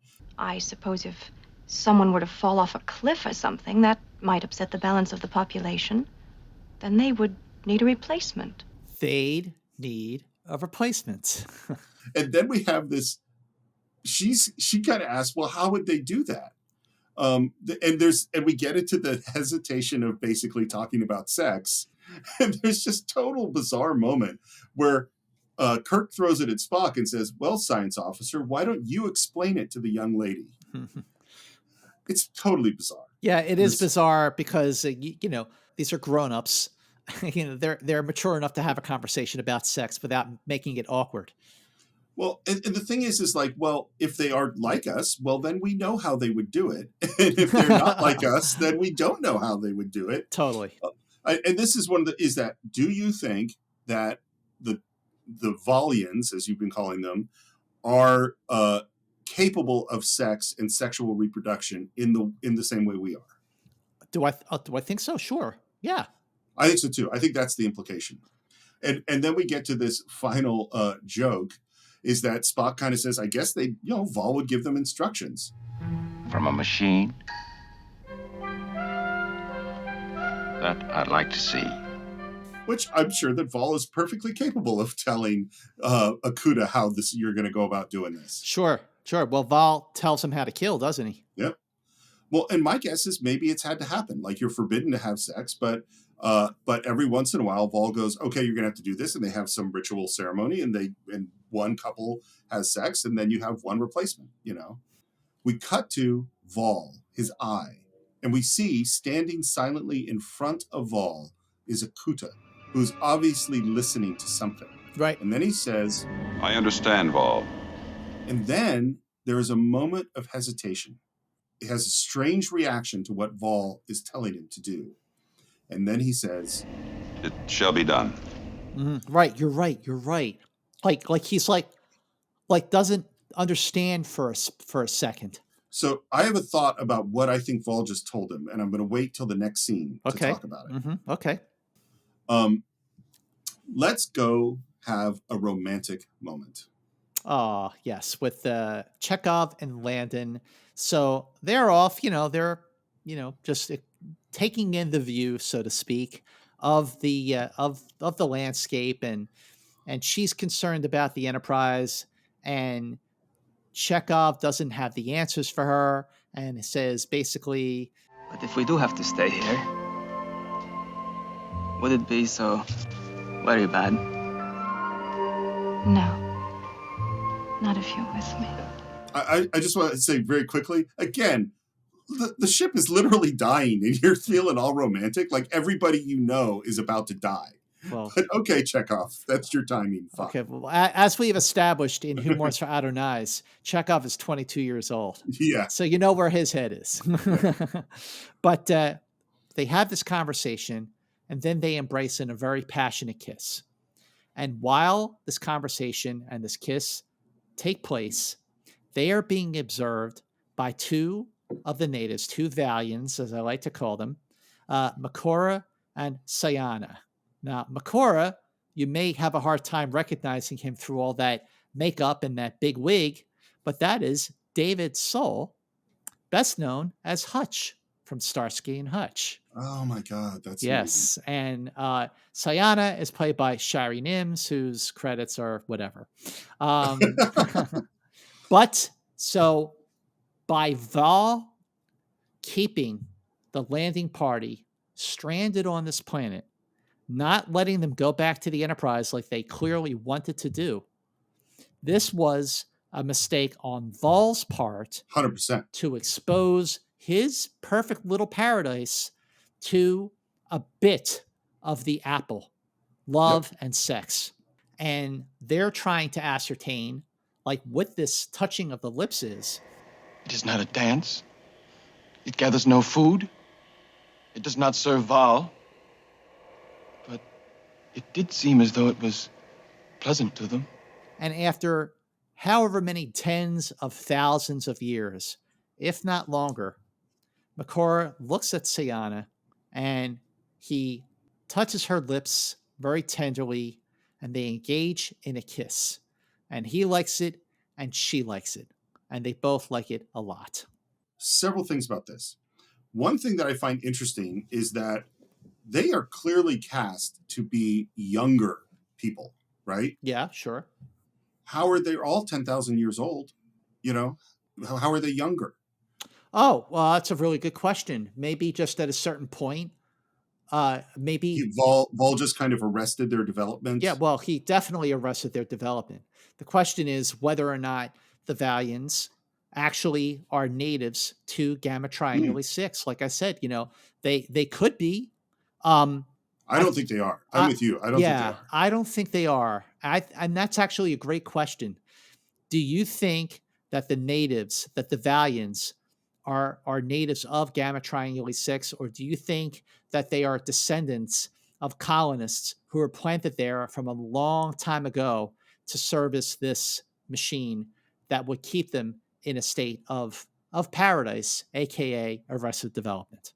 That's a great question. I think we should put that up on our Facebook page. I think that's a great idea. Because what I think is that if they were native to this planet, we would see the remnants of a civilization that built Vaal. You know, as I think someone came from somewhere else, found this planet, and I think this was an experiment. You know what I mean? It was like, I wonder, could we create a paradise, and how would we do it? And they figured this thing out. The other thing that I think is interesting is sexual drives for humans are pretty much built in. Obviously, people experience them differently and in different degrees and for different people, but most people, when you hit a certain age, you have a certain drive, you know, for sex. Also, almost every species of animals loves touch of some kind. And so, you know, people like to get a massage. And so what I wonder is, has Vaal been repressing this drive, or have they been repressing this drive? Do you know what I mean? Right. Like, why at some point didn't one of the Valiants look across the room and say, she's kind of cute? Exactly. Yeah. Or just rub someone's shoulders and goes, oh, that feels nice. Oh, I like rubbing your shoulders. You know? Right. For all these many millennium, like why didn't at one point, like, we just had this moment where Makora and Cheyenne are looking at each other and they're, for the first time, attracted to each other. Yeah. Like, what was that all it took for Landon and Chekhov to kind of stir a drive within them? That's a really good point. So but is that suppression coming from Vaal, or is it just within them? I mean, it's a cultural taboo, because in the next moment we hear the thunder, and there is Akuta. The law is plain. I have given you the words of Vaal. Do you beg the lightning to strike? Which means, I think, that Vaal has kept this society in line over the years. Yeah, you're right. We saw the strangers, the two of them, do this thing. You copied them? We meant no harm. And at that moment, you could see that Vaal is talking to Akuta. Vaal speaks truly to me. The newcomers are a danger. Here's what I think happened, is that when that moment where he's talking to Vaal and he hesitates and then says it shall be done, I think that is when Vaal told him to kill the strangers. But he didn't like it. Like, they clearly was like, I'm not comfortable. That is a really weird thing you're asking me to do. I don't feel good about it. In this moment, he says, Vaal speaks truly to me. The newcomers are a danger. Because he saw these two people kissing, that's what made him realize that, in fact, Vaal is right and that he has to kill the newcomers. I agree with that. Yeah, absolutely. Tell the men of Vaal to meet me in the clear place when the strangers are asleep. It is Vaal's own words. Now, here's the thing, okay? Steve, the landing party has done nothing directly to the Valiants. Other than one punch in the face. Other than the punch in the face, which, you know, maybe it might have been a bit of an excessive show of force, which is not surprising because it's from Captain Kirk. But they haven't done anything wrong. They haven't, you know, it's not like Landon and Chekhov said, hey guys, you know, come here, we want to show you how to do something. That's their observation of the landing party. So now, because Vaal is threatened by the landing party, instead of just letting them go back and letting them go away, or letting them go up and then pulling the Enterprise down, it is going to show them a very, very big bite into the apple with what Akuta shows the Valiant men to do. I think this next scene is amazing. I think it's a great scene, and I think what makes it so great is the simplicity of the way Akuta plays it. Yep. We have the men of Vaal are all gathered in a circle, and in walks Akuta with a big honking 2-pronged stick, like a club, and this weird kind of melon-sized ball. Vaal has spoken to me. His words are true. Hear them. We are to kill the strangers. And they don't even know the word kill. Yeah, kill Akuta? It is a thing to do, like feeding Vaal. And you're right. The delivery that Keith Andes does is it's a thing to do. Like there's no difference. Well, what's interesting too, because what is the apple, depending on your interpretation of the book of Genesis, is the knowledge of good and evil. Right. Is that at this moment, kill, it's a thing to do. He has no knowledge of good and evil because killing is like feeding Vaal. There's no distinction. So he has not tasted of the apple yet. Vaal explained it to me. I will show you. This is the head of one of the strangers. And he holds up that round melony thing. And he puts it down. And he says, find a heavy stick. Come up from behind the stranger and do this. And he smashes the melon into a million pieces.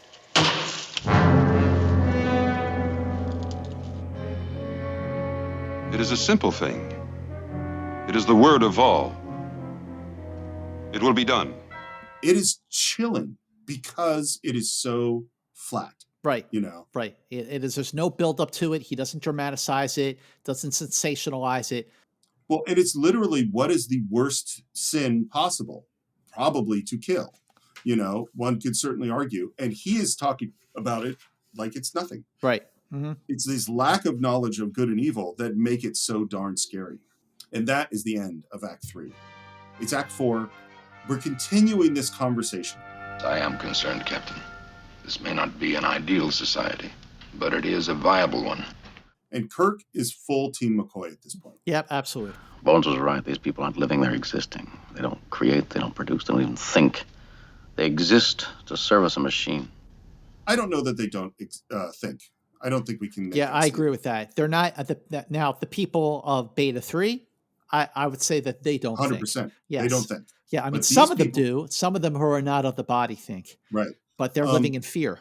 And to me, it's like there are all sorts of examples throughout human history where there were people whose entire life was serving a particular thing. Like you think of a nunnery in the Middle Ages, or monks who just have a code of silence and do the same thing every day because they're serving some religious tradition. That's very common in human history. Yep. And they're not advancing, they're not progressing. It's the same thing. But Spock is still arguing. He's not arguing against it, but he is pointing out the issue. He says, if we do what it seems we must. So he's not saying we shouldn't do it. In my opinion, we'll be in direct violation of the non-interference directive. These are people, not robots. They should have the opportunity of choice. The thing is, Kirk's actually taking away Kirk is making a choice for them, Right, exactly. See, this is the part where, I go, if the Enterprise crew, if the landing party was able to observe the villagers and see that they are happy and healthy, and they were able to beam back to the Enterprise and get away without any damage to the Enterprise at all, I think that they would have been in the wrong to interfere.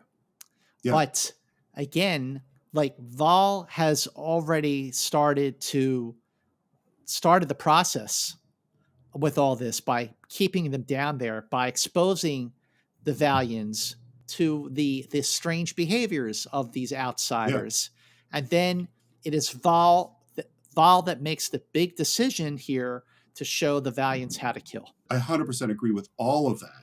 And what I think is so interesting is we're now retreading these ideas that we had in Archons and Taste of Armageddon and other episodes. Is that what I like is when I was a kid, I just went, well, Kirk's right. He's the hero. That's what the show. He is making the right decision. But I think because Spock is so beautifully articulating another point, I don't think that's what this episode is saying. I think this episode is saying, no, there's stuff to think about here. It is not a black and white question. It is not just Kirk's right. Right, absolutely. It's not black and white at all. Yep. But we do hear, that Starfleet might have a problem with his decision. And we also hear from Scotty that they're going to make their big try in 30 minutes. And they only have 45 minutes. So this is cutting very close. And by the way, when Spock says to Kirk, Starfleet Command may think otherwise, what is Kirk's response to that? I think he says, I'll take my chances. Correct. Which, by the way, how often has Kirk taken his chances with Starfleet Command? One of the funny things to me is there are episodes, including this one, where Kirk is like, man, I'm following orders. I got my orders. I have to follow my orders. Kirk is a dude that is perfectly happy to not follow orders when it suits him. Well, that is why the Enterprise was the only starship out of the 12 to make it back from its 5-year mission. There you go. And right at this moment, we realize that all the people of Vaal have disappeared. Kirk goes out to talk to Vaal. Vaal, we are on a peaceful mission. We mean no harm to you or your people. And Vaal calls in some clouds and some lightning, and we see that, the power levels are going up. Let's get out of here! And again, Spock takes a beating. Gets hit by lightning. Kirk picks him up in a fireman's carry, runs back to the village. 2nd-degree burns. Not serious, but I bet they're smart. Like Spock's response, you have a unsurpassed talent for understatement. And into the village comes running our last red guy. The last red guy, red shirt number 4, say goodbye to Marple, played by Jerry Daniels, who gets clubbed over the head with the stick that Akuta used to demonstrate on the melon at the end of Act 3. And then in come all of the people of Vaal, the men looking like essentially automatons, just holding. And I think this is so fun watching our crew of the Enterprise, who've been trained how to fight, take them out. Especially Landon. Yeah, she has a great flip and a great kick. I love the director's choice here. When the Valiants re-enter the village with their clubs, like the way that they're holding the clubs, they have no idea what they're doing. They don't know how to hold them. They don't know how to take evasive action when it comes to defending themselves against the Enterprise crew. They are out of their league.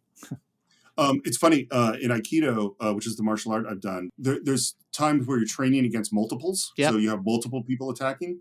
Well, you don't start off at full speed. Someone who's just beginning in Aikido can't handle 5 people coming at them at full speed. Yeah. But what you do when you start practicing this kind of thing is almost exactly like what the people of Vaal do. You walk in slow motion with your hand held up, and you're going to slowly attack, so people can get used to the idea of dealing with multiple attackers. But we take all these people out, we put them into and I love how just kind of shocked they all are. We thought it was a simple thing. We're just going to walk up and hit you on the head. Yeah, not so simple, is it? Yeah. The good doctor was concerned that the Valiants achieved true human stature. I submit there's no cause for worry. They've taken the first step. They've learned to kill. And who taught them to kill? Vaal. And what does Vaal look like? The serpent. That's right. 100%. You're totally right. The it's irony, so interesting. Yeah. The irony in all this is that it is the serpent that actually takes the people out of paradise. So it's actually not ironic at all. Well, in an attempt to keep them in paradise. Mm-hmm, exactly. Well, this is a class. I'm glad you said this, because how often have humans committed violence in order to try to create paradise? All the time. All the time. Yeah. Whether it's Nazis or Stalin or Pol Pot in Cambodia, or all the time they have this idea of a perfect society, or the French Revolution. Anyone who gets in the way of me creating the perfect society, I'm going to kill. Right. The Crusades.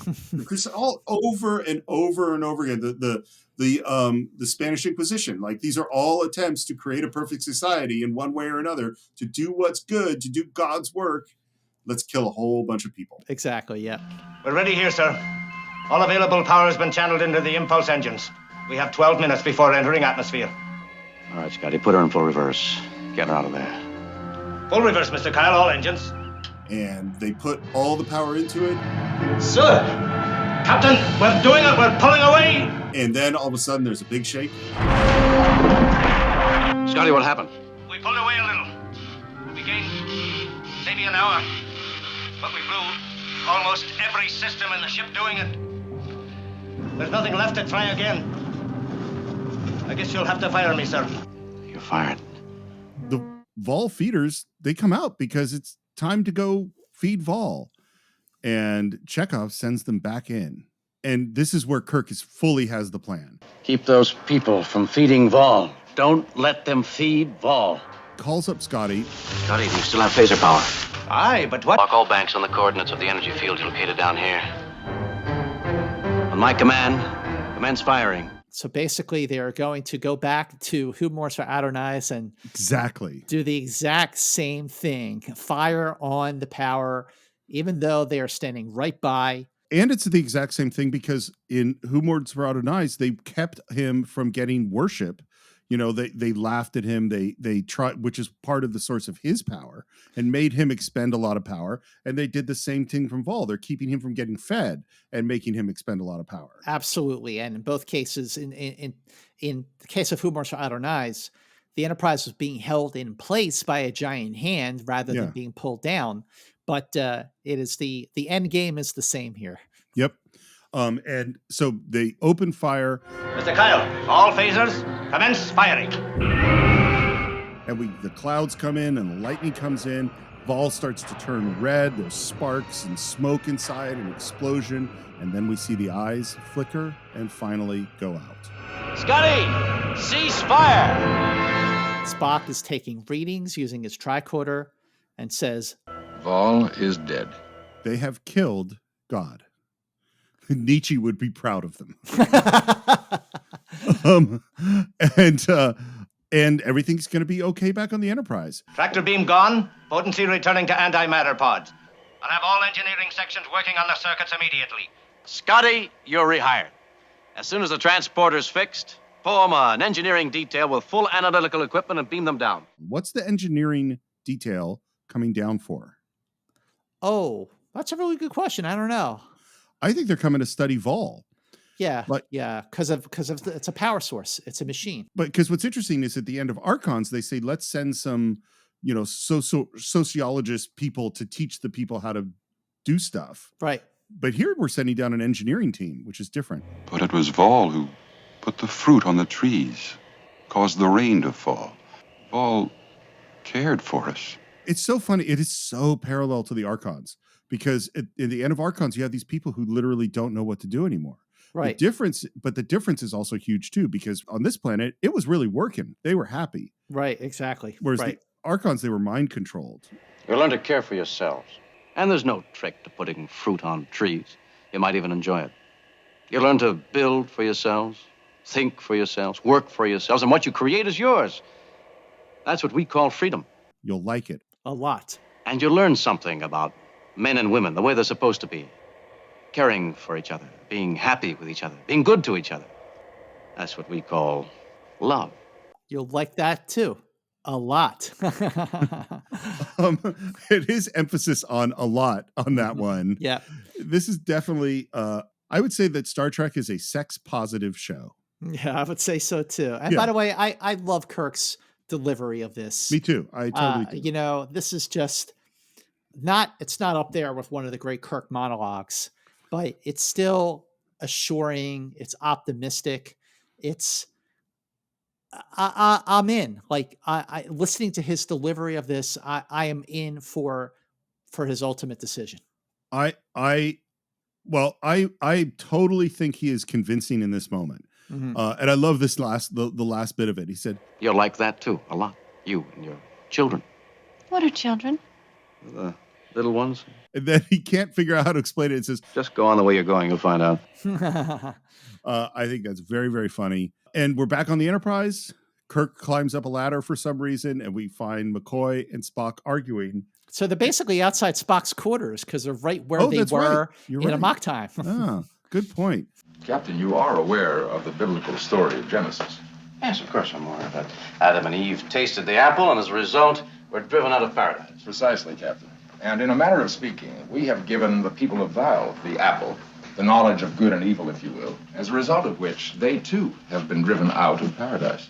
But Spock is wrong because it was not solely because it was not solely because of the landing party of the Enterprise crew that these people were driven out of paradise. Again, it is not the Enterprise crew that teaches the Vaalians to kill. That happened. That was Vaal who did that. Yep. I think that's a great point that I'd never considered before. And now I actually think this is totally funny. I like this one. Yeah. This is a good one. Doctor, do I understand him correctly? Are you casting me in the role of Satan? Not at all, Captain. Is there anyone on this ship who even remotely looks like Satan? And I love that at this moment, Kirk and McCoy are circling Spock, a Yeah. movement that makes really no sense, but is so fun. And Spock says, I am not aware of anyone who fits that description, Captain. No, Mr. Spock, I didn't think you would. I think that's a funny Coonism, that one. Yeah, I like it. I'm down with this Coonism.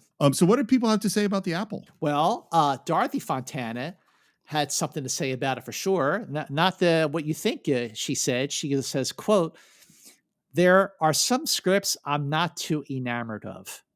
One being The Apple, which we made work, but it was not a good show. So in the end, Dorothy Fontana was not a fan. But you know who was a fan was Yeoman Landon, Celeste Yarnell, who said, the cast was like a big family. They had this tremendous camaraderie. But after a day of filming, I felt so much at home. William Shatner was terrific to work with. He's an incredible actor and a lovely human being. And being beamed up was great fun." Can I ask you a question? Please do. Are the people of Vaal, are they going to be happier? That is something that has opened up, at least in fan fiction, a lot of conversation and a lot of stories.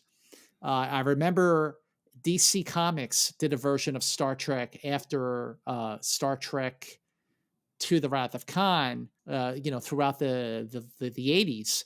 There was a 3-issue arc where they went back to the people of Vaal and all was not well. So anybody could write a story. Like, what happens next to the Valiants? Are they going to live happily ever after and figure things out on their own and learn how to take care of themselves and learn how to procreate and be happy? Or are they going to develop their own wars and, kind of like what we're dealing with these days and we've dealt with for many thousands of years? I think they are not going to be happier. Yeah, I think they will not be happier. But I also think, here's where I agree with Kirk and with McCoy. So there are all sorts of things in life that are painful and hard and difficult. But there are also rewards in life when you endure or succeed despite odds or pain or difficulty that the people of Vaal are never going to feel. So it's like, I didn't actually tell you this, but Wolf in the Fold was the last episode I edited. And for some reason at 11:30 on the night before it was supposed to go out, the last 10 minutes went totally out of sync, which means I did something stupid. I don't know what it was, but all of a sudden you and I were talking over each other and I had to literally go back and piece by piece put it back together to make sure that it was in sync. Whoa. And it was late at night and I was really worried I had messed it up, but I think I didn't. But that was not fun. Like that was, and there are lots of times in making this show that you and I both had to do things that were difficult because sometimes it's work and sometimes it's not fun. Mm-hmm. But I'm proud of the show. And the people of Vaal are never going to be proud of the podcast that they made. You know what I mean? Yeah, I hear you. But on an average level, they are happier than me. Yes. Yeah. I mean, look, I think that you could argue, certainly you make the argument that they were happier servicing Vaal, but they are going to develop their own civilization, a civilization that will have conflict, but a civilization that will also be capable of great things, which is what any civilization will do. I mean, our civilization has been the cause of great bloodshed, but it has been the cause of great accomplishments. There is a spaceship that is way out, way past the solar system, and it's going to keep on going. Right. And it is a man-made object, and it is way, way out into deep space. That's an accomplishment. Absolutely. So overall, I mean, just like so many of the episodes we've discussed on Enterprise Incident, Steve, I think that this conversation has been an enlightening one that has made me like this episode more. I don't think it makes me like it a whole lot more, but I certainly like it more than Dorothy Fontana ended up liking it.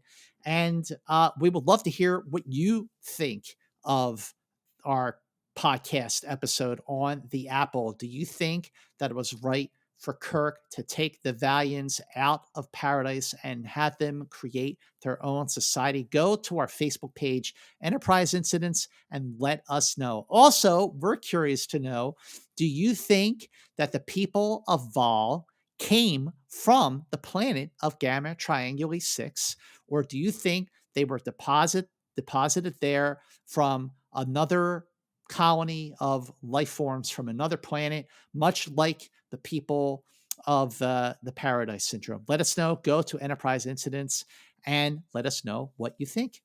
You could also communicate with us by going onto Twitter, searching for Enter Incidents. On Instagram, it's Enterprise Incidents.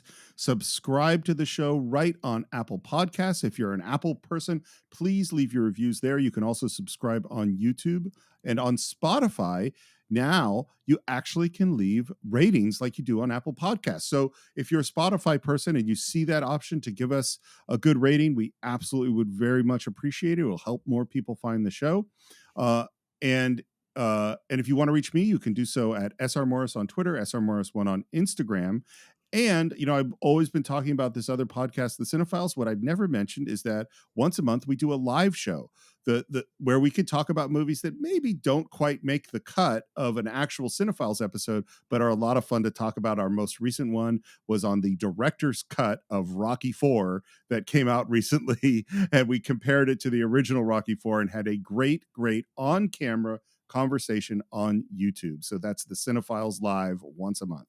Okay. Scott, how would people reach you? You can follow me on Twitter and Instagram at Movie Mance. And please be sure that if you are watching this version of the Apple of Enterprise Incidents on YouTube, or you are listening to it on Apple Podcasts, Spotify, Google, or wherever you are listening to your podcasts, please share Enterprise Incidents with fellow Star Trek fans.